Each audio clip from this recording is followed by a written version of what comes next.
Fala aí pessoal, bem-vindos de volta ao curso de Lua. Hoje o que nós vamos ver é uma coisa que talvez muita gente tenha dúvida.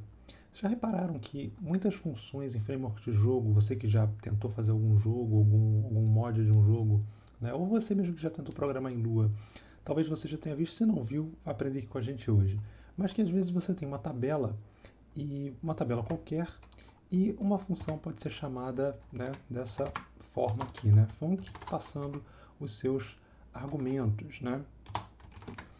E você deve já ter reparado que às vezes acontece de, em vez de ter esse ponto, você tem dois pontos aqui passando, tá?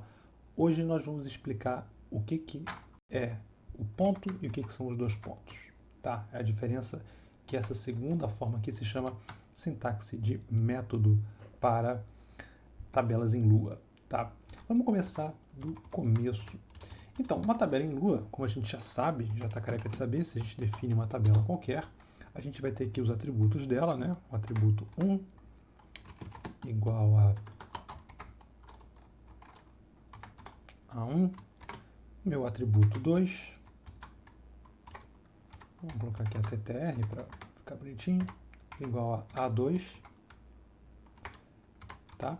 E eu vou deixar com vírgula, e no final eu posso dar um print nesses caras, mostrar o meu A.attr1 e o meu A.attr2. Quando a gente executar isso, nosso Lua 5.3 sintaxe métodos.lua, ele vai imprimir A1 e A2 como esperado. Tá? Até aí, tudo que a gente já viu. Só que o que acontece é que a gente pode colocar funções dentro de tabelas em Lua. Isso também não é novidade. Vamos só começar a contextualizar, fazer algo um pouco mais útil aqui. Como sempre, eu gosto de usar aquele exemplo do pair. Vamos honrar as nossas tradições. E vamos começar a mudar um pouquinho aqui, só para ficar aquele XY já tradicional. E aqui eu vou colocar 1 e 2. E aqui o Y. Então nós temos o nosso pair e aqui eu posso... Não estou mudando nada demais aqui, né? Estamos suaves aqui, desenvolvendo o nosso problema, tá? Até aqui tudo bem. Mas imagina agora que eu quero o seguinte, eu vou colocar aqui uma função que me retorna a soma desses dois elementos aqui do nosso par, né? Então eu vou dizer que minha função, eu posso definir ela dessa forma, pair.sum, que é a soma, vai ser igual a return pair.x mais pair.y. Tá? E agora eu posso imprimir a soma. E funciona bonitinho. Meu x é 1, y2 e a soma 3. Tá? Até aqui, teoricamente, tudo que a gente já tem visto no nosso curso, nada de surpresa. Qual é a questão agora que a gente quer evoluir? Tá? É que pair.sum, repara, eu estou usando a própria tabela, né, fixa, eu estou usando essa tabela fixa como a única coisa que eu posso chamar aqui dentro. Imagina agora que eu quero criar um outro par, um par P2, tá? Que tenha x igual a 10 e y igual a 20. Eu não consigo chamar essa função soma para operar sobre a minha tabela P2. E eu gostaria que isso fosse possível. Tá? Para que isso seja possível, eu tenho que passar a deixar que essa tabela que está aqui dentro seja dinamicamente definida. Isso é fácil fazer. A gente pode passar um parâmetro P aqui, que é o nosso par, e em vez de passar pair da maneira como é feita, eu vou chamar o P.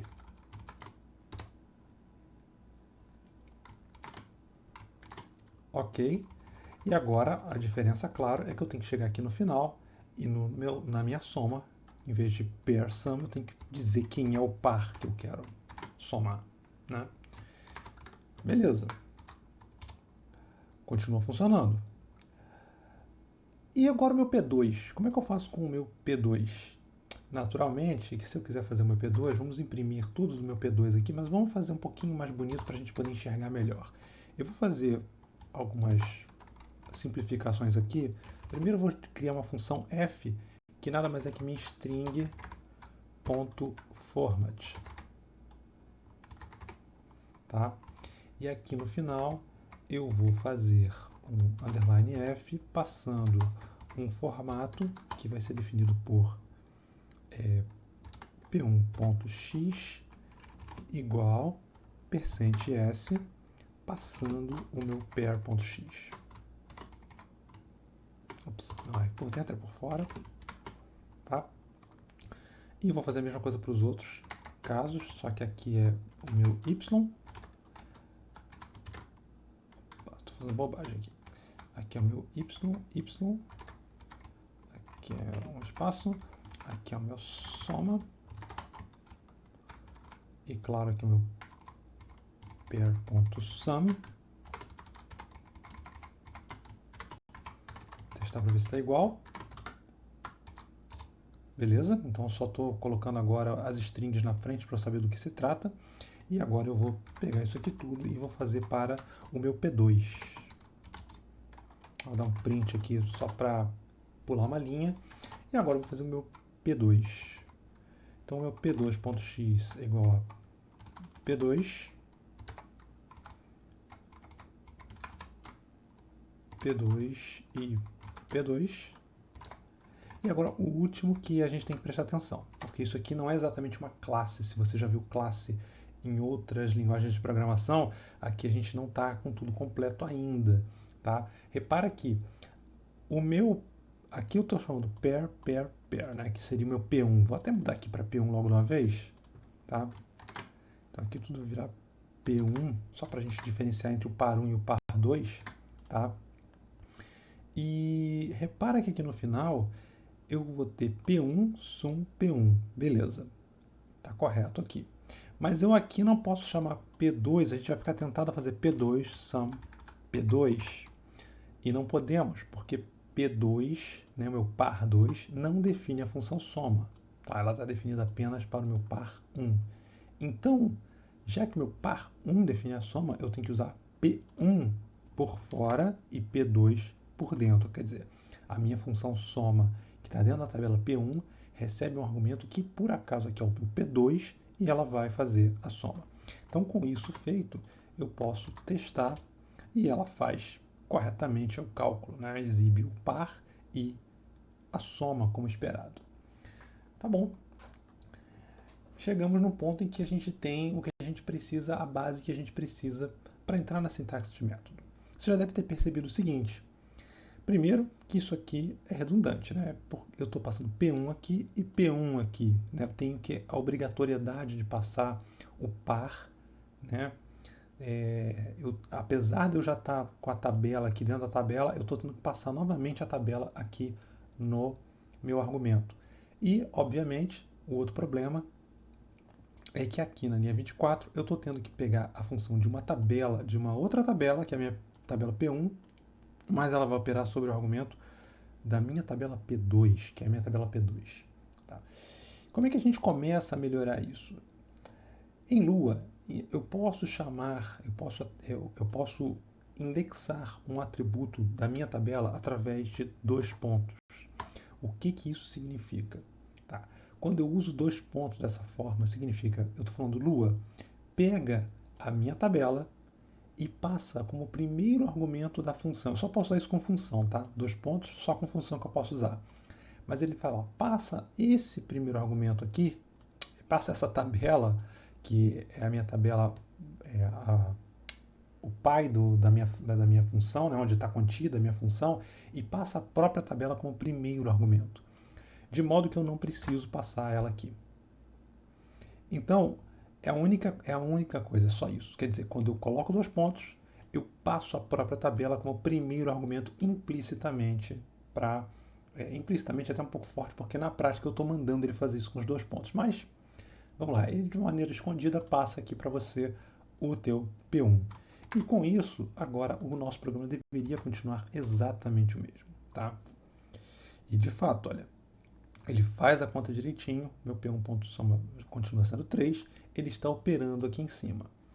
Naturalmente, eu não vou poder fazer isso aqui, né? Porque eu vou passar o primeiro argumento, que é P1, o P1 vai ser passado, o P2 vai ser o segundo argumento, nesse caso aqui, e sendo o segundo argumento, eu não espero receber nenhum outro argumento aqui, Lua vai simplesmente ignorar, e na verdade eu vou ter o resultado errado. Vamos ver aqui como é que fica. Tá vendo? Ele colocou 3. Por quê? Porque ele está operando sobre P1 e não sobre P2. Ok, mas eu gostaria, né, já que eu tenho um par aqui e um par aqui, eu gostaria que a minha função soma operasse sobre os dois pares. A gente resolve isso muito fácil, só fazendo com que realmente a minha soma seja igual a P1.sum. Isso pode parecer estranho, mas na realidade o princípio básico é exatamente isso que acontece na prática, tá? De qualquer outra linguagem. Quer dizer, eu defino uma função em algum lugar e eu tenho referências dela em outras, nos objetos, né? Então, normalmente a minha classe define a minha função e os objetos apenas referenciam essa função sabendo como passar os argumentos. Mas agora aqui o que eu estou fazendo? Eu não estou duplicando a função, repara. A função está definida aqui. Eu só estou dizendo, olha só, cria uma cópia, né? Uma cópia. Uma cópia cria uma outra referência a esta função aqui nesta tabela P2, mas é a mesma função, tá? E agora sim eu posso chamar aqui P2, porque ele vai saber que a soma, né? Eu estou chamando esta soma que está dentro da tabela P2 e vou passar a própria tabela P2 para a soma que agora existe aqui. E não tem problema ela estar dentro de P1, Eric? Não, não tem problema por quê? Porque ela opera sobre um par qualquer. Então não vai criar confusão nenhuma. Então aqui eu posso agora tirar isso aqui e ele vai funcionar adequadamente. Opa, tá fazendo 30. Gente, é só isso. Sintaxe de método é só isso. Quer dizer, eu tenho dois pontos. Sempre que eu chamo uma função com dois pontos, sempre que eu chamo uma função dentro de uma tabela com dois pontos, o primeiro argumento da chamada é implicitamente a própria tabela. Tá? A gente poderia encerrar aqui. Eu só vou dar um brinde extra para vocês, que é o seguinte. Nós vamos aqui porque pode ser um pouco incômodo fazer dessa forma e depois, né, essa aula aqui é uma preparação para MetaTables, em que a gente vai explorar isso de uma maneira bem mais elegante, mas a sintaxe de método é importante para a gente trabalhar MetaTables depois, para ficar tudo expressivo, escrito com elegância, né? Mas nós vamos fazer um passo extra aqui, que é só para a gente não ficar chamando, né, o P1, né, esse sum P1 aqui. Não tem nada de errado em fazer isso, tá? Mas imagina, para cada par que eu fizer, eu precisar dessa formalidade aqui, dessa burocracia. Isso não é interessante. Então, como é que a gente pode fazer para melhorar? A gente pode ter um insight, primeiro começar a colocar o pezinho no que seria algo parecido com uma classe, tá? Em Lua. Não é ainda, tá? E nem se você está preocupado em fazer OOP em Lua, a gente vai ter essa aula, mas não precisa se preocupar porque Lua funciona muito bem sem orientação a objeto. Na verdade, é a maneira como eu prefiro de usar Lua. Mas vamos começar a colocar o pé nisso, tá? Então, em vez de definir os meus pares independentemente, eu vou criar outra tabela chamada pair, com P maiúsculo agora, já para indicar que é o meu template, tá? E essa tabela pair vai ter a minha função de soma, essa função aqui.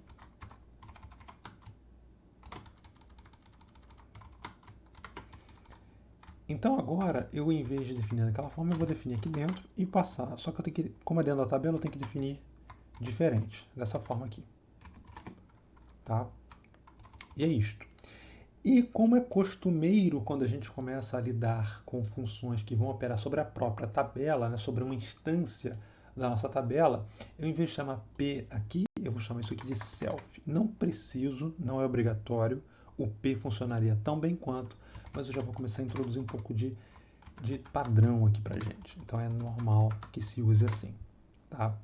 Então nós temos aqui o nosso self, que vai representar a nossa própria tabela, mas que não vai ser a tabela pair, ela vai ser uma outra tabela.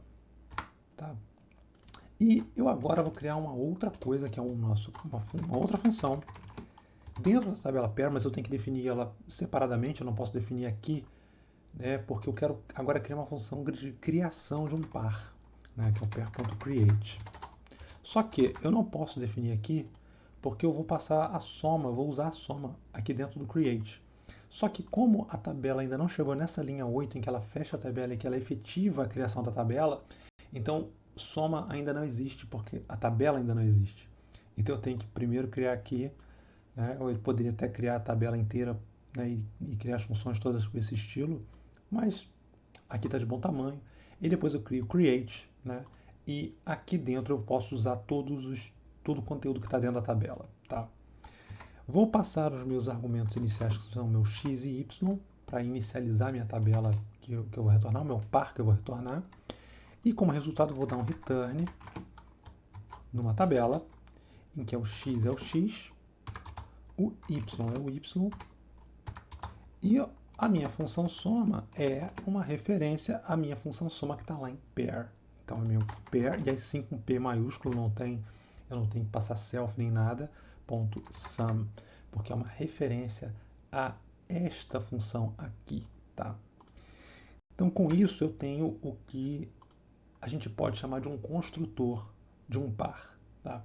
E a partir daí eu não vou mais criar pares dessa forma, eu vou criar um par com um pair.